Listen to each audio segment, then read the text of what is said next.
western threshold of North America. Almost in the center of this coastal region, and inland a few miles from the sea, lies the place of our story. Here in Southern California, a new land has come into being. Its purpose is enlightenment. Its product, happiness. This place is Disneyland, USA.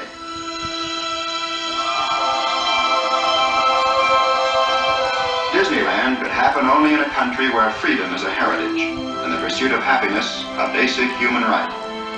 And Disneyland has happened only once during this century, for here is an entirely new concept in family entertainment. Disneyland is divided into 5 different realms. We shall visit them all and experience many thrilling adventures. But perhaps one of the greatest adventures here was the planning and construction of Disneyland itself. Only yesterday, this was 200 acres of emptiness. Today, out of the flat sandy soil, desert rock formations have miraculously appeared, and hills and valleys. And where all was once bleak and arid, wide navigable streams and rivers now flow.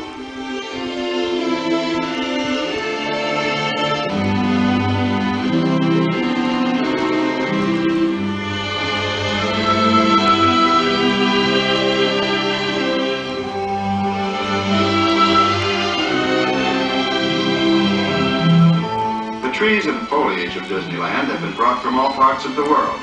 Here they have taken root and have begun to thrive and grow.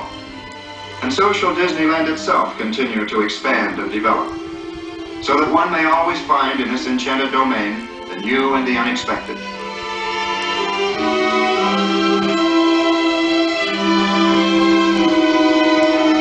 Well, there's a lot going on down there right now, and we want to be a part of it. So let's drop in for a typical day in Disneyland, just as though we were actually visitors from some distant place. In this modern age, we'll arrive by helicopter, touch down for our landing at the Disneyland heliport. Before we start the grand tour, however, we'll probably want to register at the Disneyland Hotel.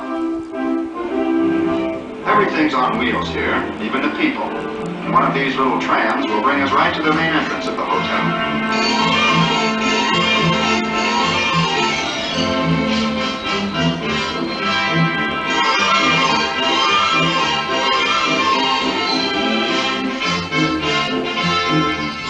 Family will find a warm welcome and the finest in modern hospitality.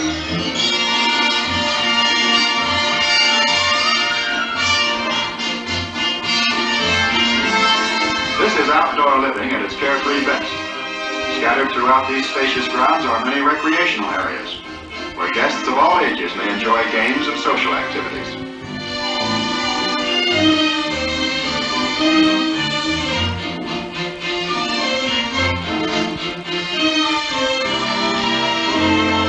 Now that we've checked in and had a plunge in the pool, it's off to Disneyland. And we can thumb a ride from anywhere in the area, or this mechanical mule train will take us straight to the main entrance.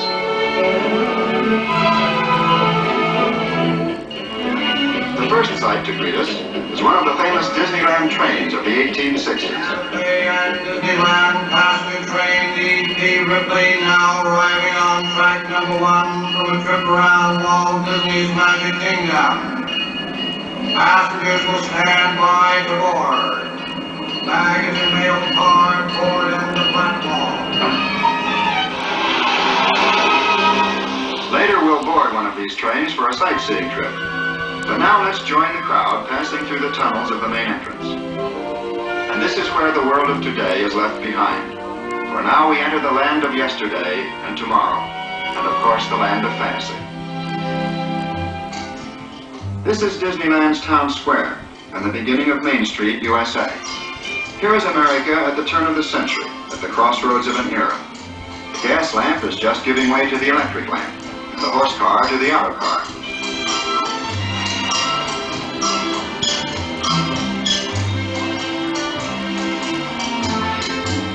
The old fire department is here too, and very active. There's also a police station, a town hall, even a newspaper.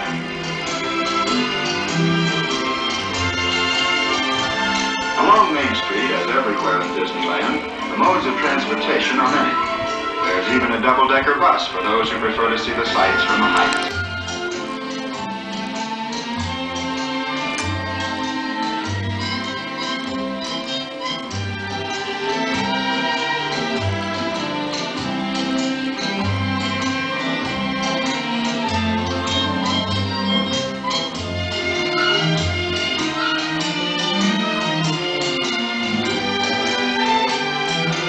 Hometown, newfangled notions have their place all right, but there's a lot of folks who still think horsepower should be supplied by horses. So let's hop aboard this old-fashioned streetcar and take a front row seat. We'll soon discover this is just about the busiest, most colorful Main Street in all of America.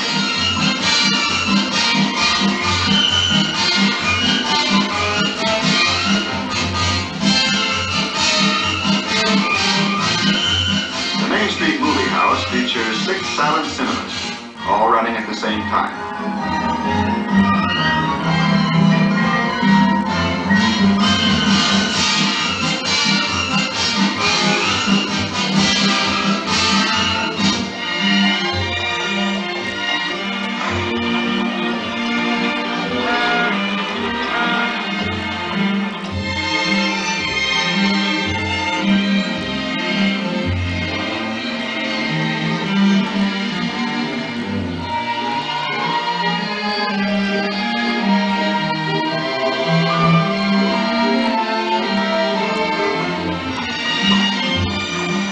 Symphony of Main Street, the shooting gallery, and the mechanical melodeons add another nostalgic note.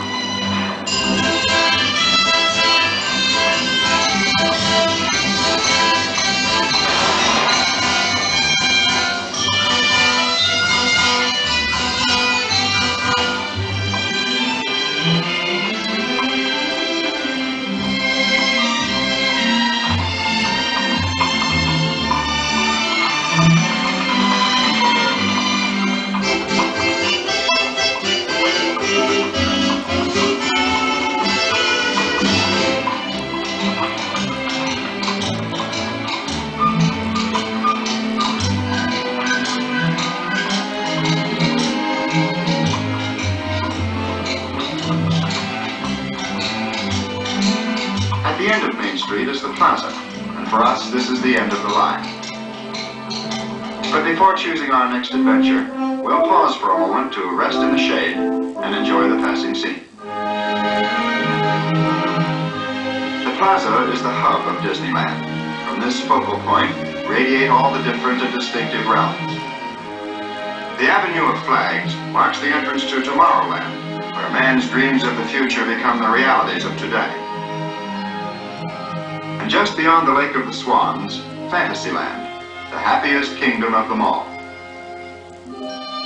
From all corners of the world, visitors come to cross over this drawbridge and enter the timeless world of imagination. And many of them pause for just a moment to photograph the graceful towers and turrets of Sleeping Beauty's castle. Behind the entrance to Adventureland lies a network of mysterious tropical waterways, but we'll return to explore them later.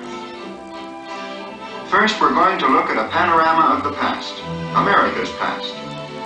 This is Frontierland, dedicated to the faith, courage, and ingenuity of the pioneers who blazed the trails across America to a new, unsettled land.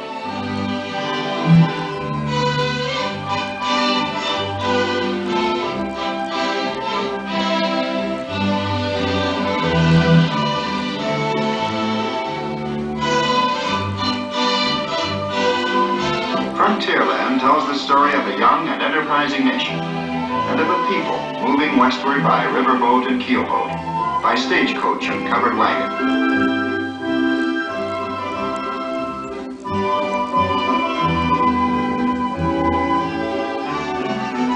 Here, pioneer days and frontier ways are relived in the river towns and in the trading posts, in the wilderness forts and Indian villages.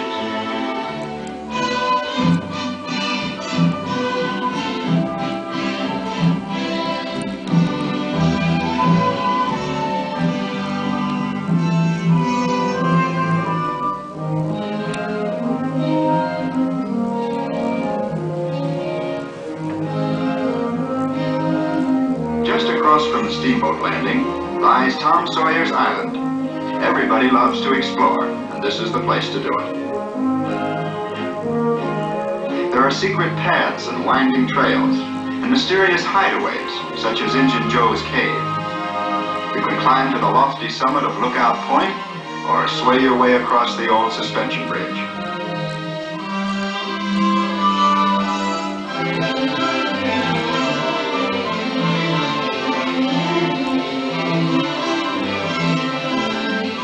In Frontierland, the desert roads and trails lead to the western mining town of Rainbow Ridge.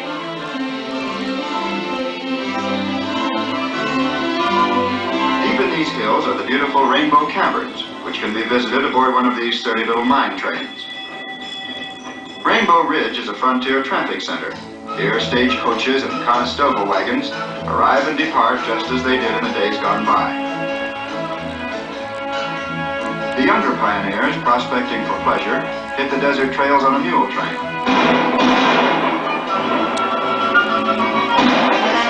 In any mining town, gold is where you find it. Here's a desperate character trying to take it with a six-gun instead of a shovel.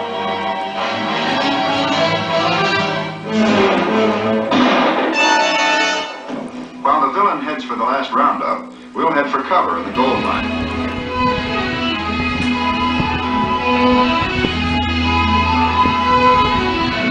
But we soon emerge again to begin a trip into the wide open spaces of the great American desert.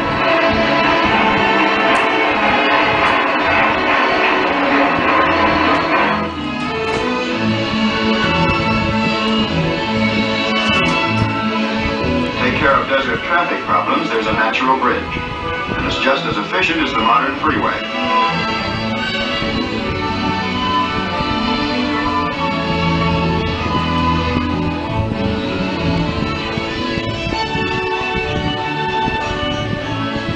Only in Disneyland would a cactus try to thumb a ride.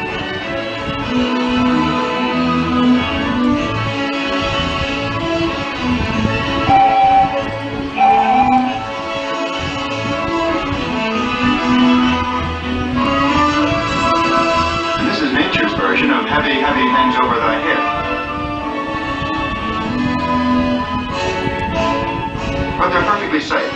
Not one has ever been lost. Either a rock or a visitor.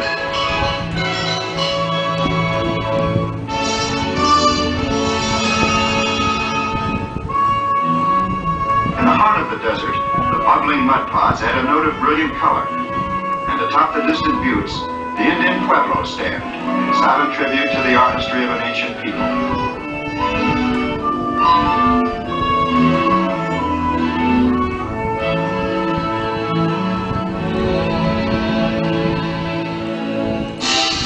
Today is yesterday. The rivers of Frontierland are teeming with traffic. Rafts carry passengers to and from Tom Sawyer's Island. And the proud queen of the river is the Mark Twain.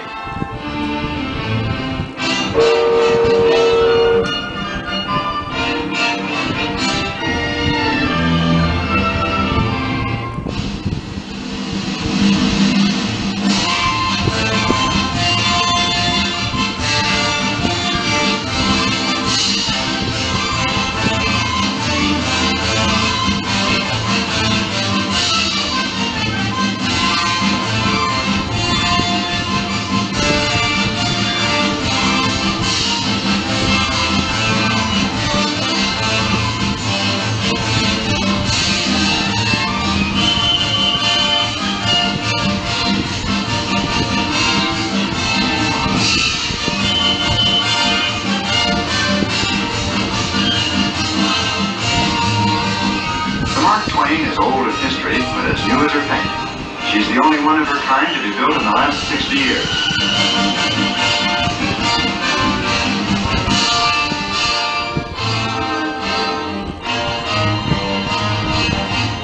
In Frontierland, with a real Indian guide, you can paddle your own canoe. Or if you prefer, you can visit the frontier landings and see the sights aboard one of Mike Fink's keelboats.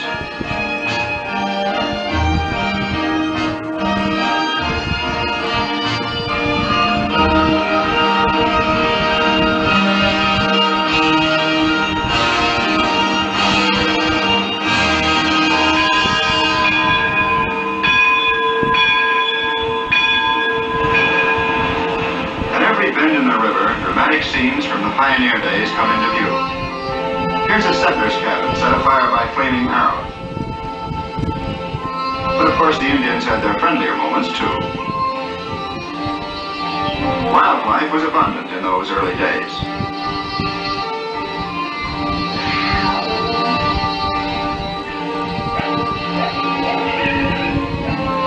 Here the American Indian lived out his primitive way of life.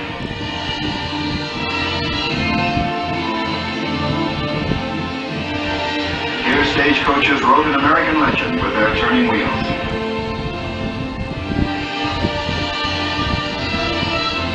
But there were some who resented this westward migration. Others were curious and non-committal.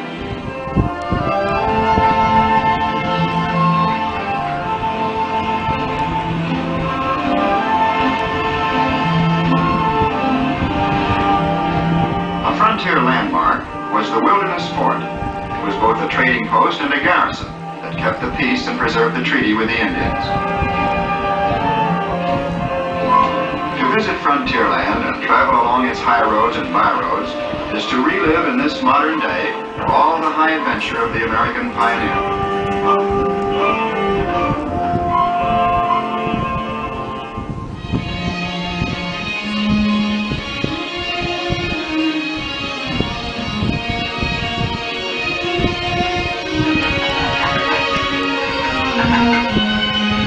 At Huck Finn's favorite fishing hole, the fish are real, and they really bite. What's more, you can keep all you catch.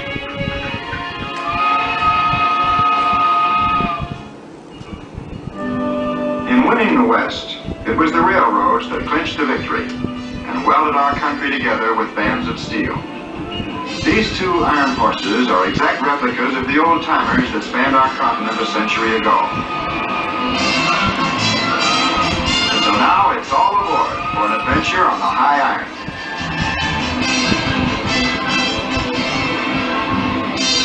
The Disneyland Railroad is a sightseer's dream, for it circles the entire perimeter of Disneyland. But we're going to stay aboard just long enough to catch another perspective of Frontierland.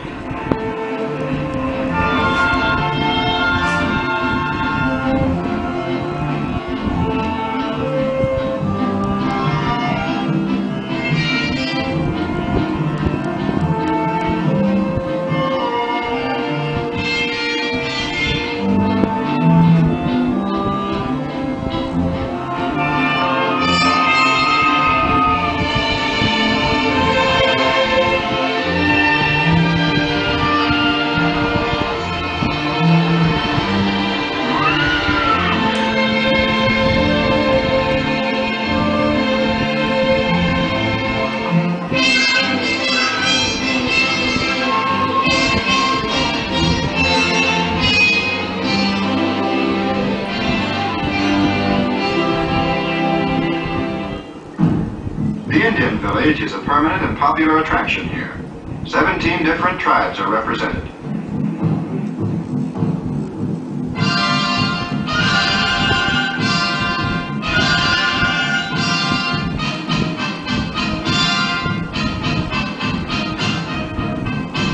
This is the Drum and Feather Club, an organized group that often uses this traditional setting for their festive activities. All such groups are welcome to come here and perpetuate their ceremonial customs and centuries-old cultures.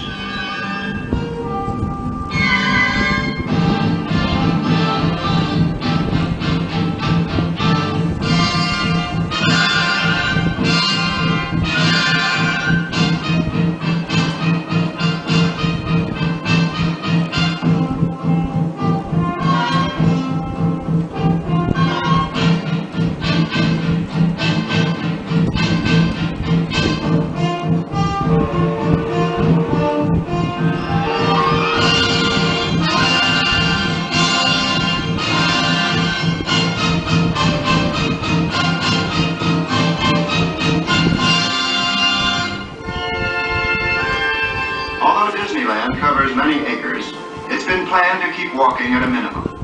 So from Frontierland, it's just a matter of magic moments before we find ourselves in another part of the world, the tropical jungles of Adventureland.